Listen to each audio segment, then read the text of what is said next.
A lot of infrastructure work gets easier right around the moment it gets more opinionated.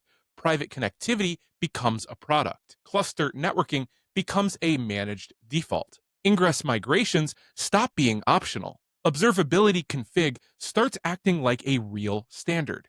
And the old "we'll patch that next sprint" stuff still shows up in the lightning round, waiting to ruin somebody's week. That's the theme this week. The platform layer keeps absorbing work teams used to handroll, babysit, or quietly postpone. Sometimes that is great.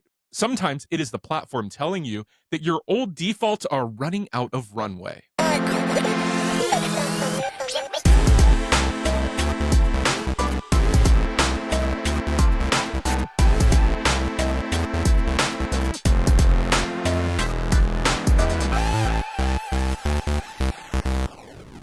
Hey, I'm Brian Teller. I work in DevOps and SRE, and I run Teller's Tech. This is Ship It Weekly, where I filter the noise and focus on what actually changes how we run infrastructure and own reliability. Show notes and links are on shipitweekly.fm. If the show's been useful, follow it wherever you listen. Ratings help way more than they should. And if you want more signal between episodes, check out oncallbrief.com.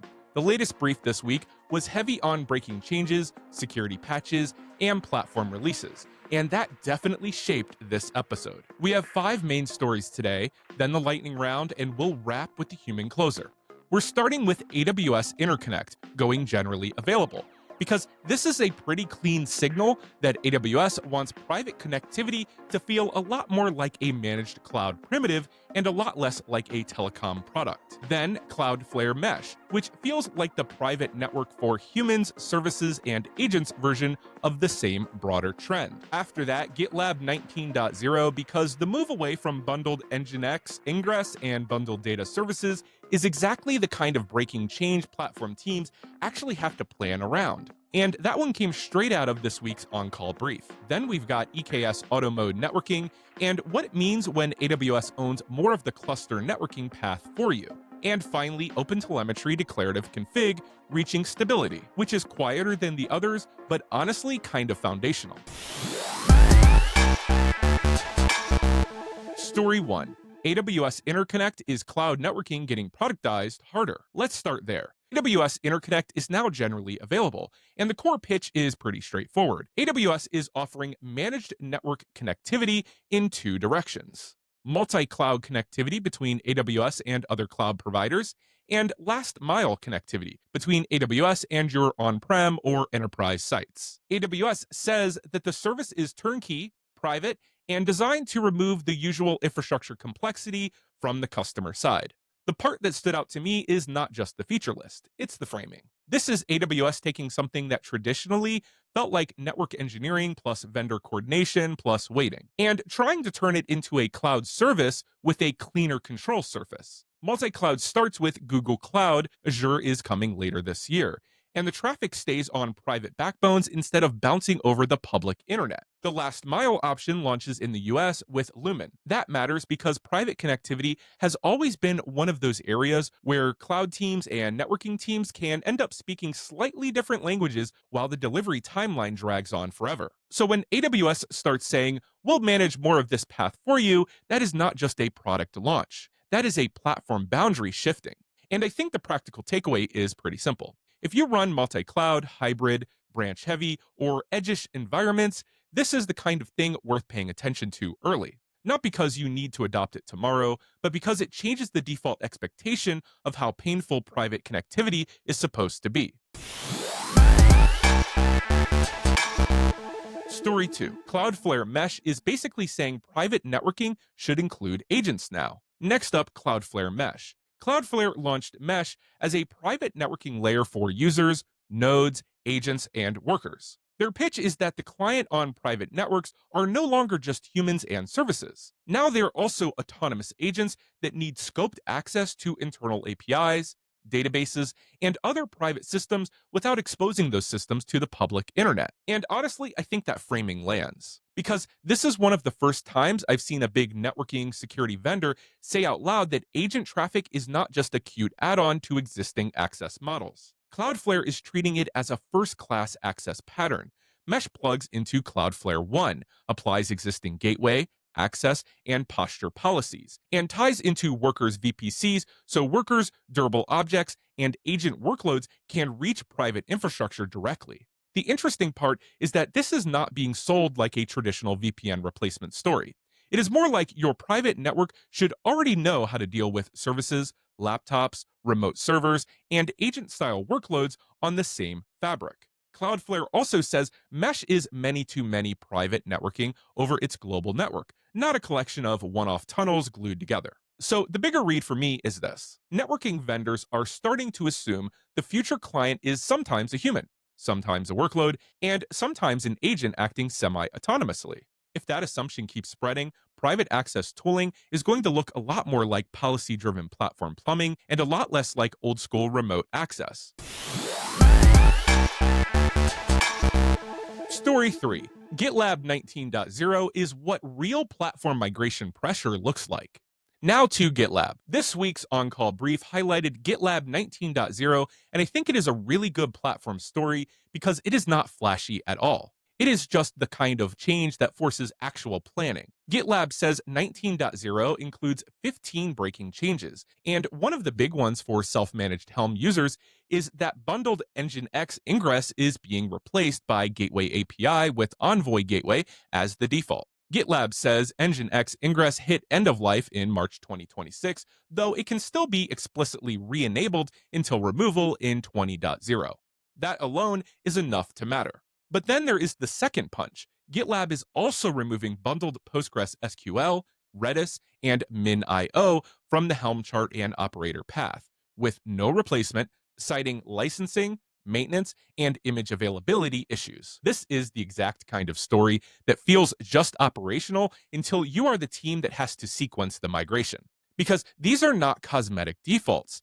These are parts of the install path that people absolutely built around, especially in test, POC, or smaller self-managed setups. And now the platform is basically saying that convenience path was temporary. So the takeaway here is not just GitLab changed some things. It is that platform teams need to notice when a project's default architecture starts growing up past its old bundled assumptions. Gateway API is not just a new thing to learn. For some teams, it is now the road forward whether they wanted a migration project or not.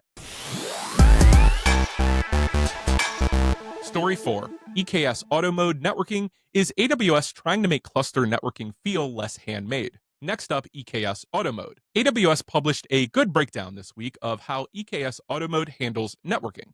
And the story is really about ownership.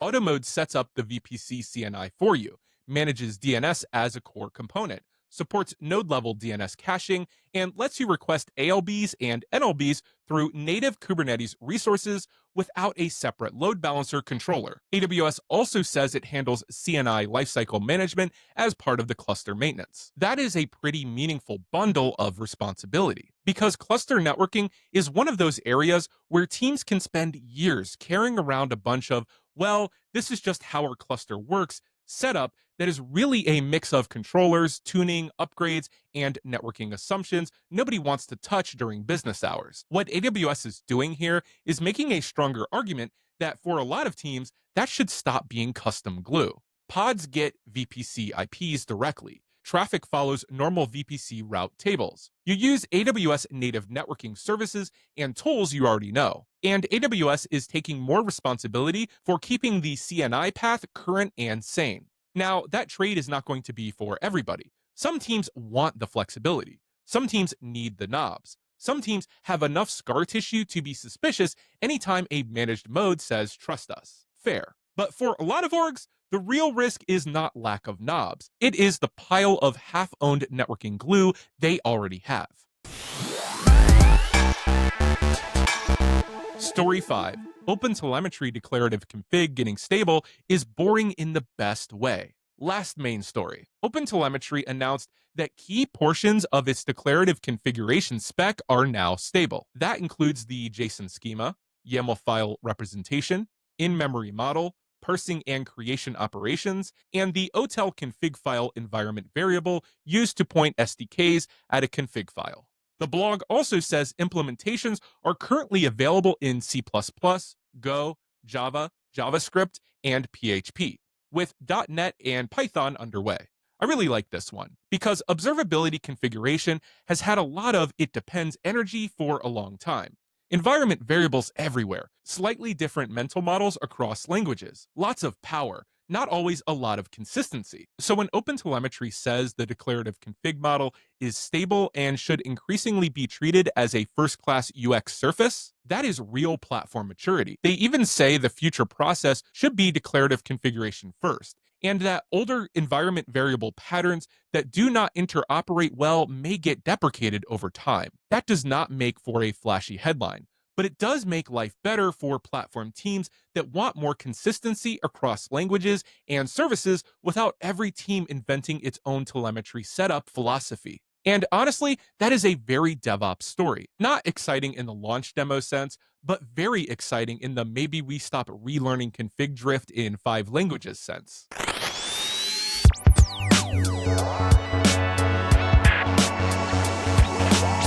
A few quick ones before we wrap. Containerd pushed security releases across supported branches, including 1.7.31, 2.0.8, 2.1.7, and 2.2.3 to address CVE 2026-35469. The release notes describe it as a SPDY stream issue and call out hardening around sanitization errors before returning them over gRPC to prevent possible credential leaks in pod events. Patch this one. GitHub also launched Code Security Risk Assessment for organizations. GitHub says org admins and security managers can run a free assessment to review code vulnerabilities across their org. And the docs say it scans up to 20 repositories and reports severity and autofix eligible findings. That is a pretty decent quick win tool if you want a fast read on exposure without building a whole campaign around it. And AWS published guidance on secure AI agent access patterns using MCP.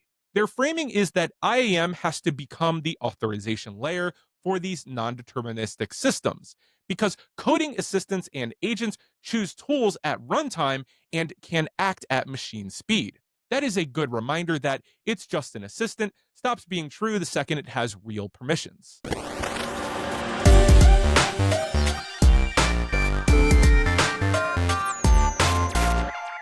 I think the cleanest closer for this one is pretty simple. Infrastructure keeps moving from assembled to opinionated. Private connectivity gets wrapped as a managed service. Private networking gets redesigned around workloads, agents, and not just people. Kubernetes install paths grow out of old bundled defaults. Cluster networking becomes more provider-owned. Observability config starts trying to look like an actual stable interface instead of a pile of toggles. And that shift cuts both ways. It can absolutely reduce toil.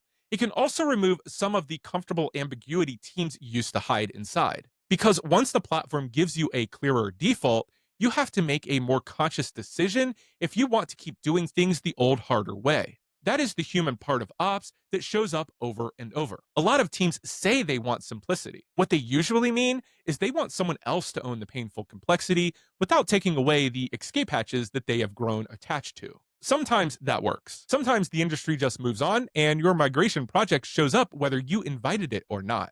All right, that's it for this week of Ship It Weekly. Quick recap. AWS Interconnect going GA and pushing private connectivity further into managed service territory.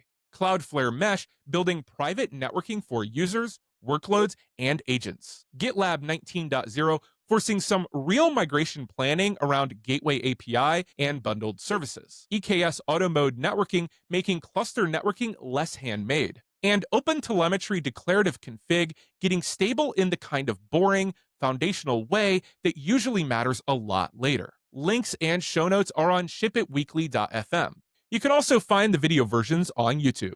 And if you want more signal before the episode, check out oncallbrief.com. If this episode was useful, follow or subscribe wherever you listen. And send it to the person on your team who keeps having to explain that managed does not always mean simple, but it usually does mean the default architecture is changing whether people noticed or not. I'm Brian, and I'll see you next week.